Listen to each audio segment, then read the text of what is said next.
Hello everyone, welcome to my YouTube channel Master Chartist. My name is Rahul. Stock market technical analysis की series में आपका एक बार फिर से स्वागत है। आज हम लोग हेवल्स इंडिया स्टॉक का एनालिसिस करने वाले हैं। जुलाई 21 से कंटिन्यूसली ये स्टॉक जो है कंसोलिडेशन जोन के अंदर मूव कर रहा था।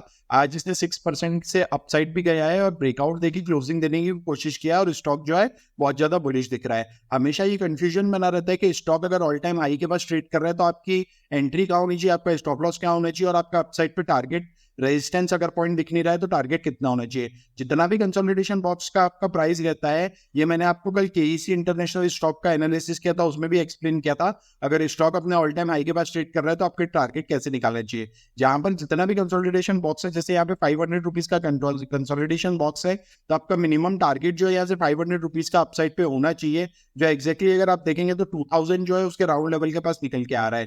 पहला टारगेट जो है लॉन्ग टर्म की अगर देखें तो अपन 2000 के पास हम इसको मार्क करके रख लेते हैं। शॉर्ट टर्म की अगर बात करें तो आपकी एंट्री क्या होनी चाहिए, आपका स्टॉप लॉस क्या होना चाहिए और आपका शॉर्ट टर्म के लिए भी टारगेट क्या होना चाहिए, वो भी देख लेते हैं। कंटिन्यूसली एक ट्रेंड लाइन को ये रिस्पेक्ट कर रहा था और ट्रेंड लाइन के ऊपर ही ये ट्रेड करता जा रहा है। एक पैटर्न का भी यहाँ फॉर्मेशन हुआ है। अगर आप देखेंगे यहाँ पे तो सेलर ने यहाँ पे इसको नीचे लेके आए थे, उसके बाद स्टॉक जो है कंटिन्यूसली इसी ट्रेंड लाइन को रिस्पेक्ट कर रहा था।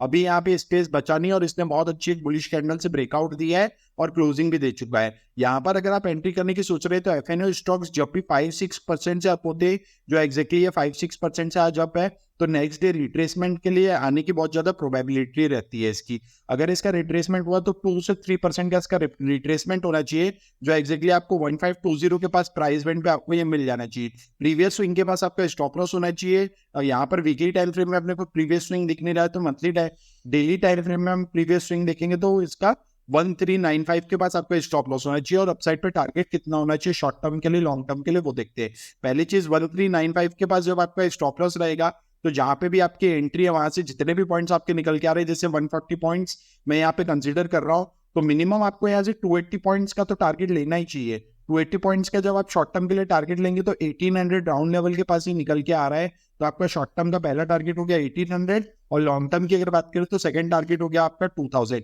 स्टॉक बहुत ज्यादा बुलिश दिख रहा है, बहुत ज्यादा स्ट्रॉन्ग दिख रहा है। अपसाइड पे मोमेंटम के लिए क्लोजिंग भी बहुत अच्छी दी है स्टॉक ने और एक ट्रेंड लाइन का भी सपोर्ट है। कंसोलिडेशन जोन को भी इसने ब्रेकआउट दिया है। अगर आपको प्राइस एक्शन के पॉइंट्स पसंद आ रहे हैं तो वीडियो को लाइक कर दीजिए। कोई डाउट है तो कमेंट बॉक्स में पोस्ट कर दीजिए। अगर आप चैनल में नए हैं तो चैनल को सब्सक्राइब कर दीजिए। अभी के लिए इतना ही, थैंक यू।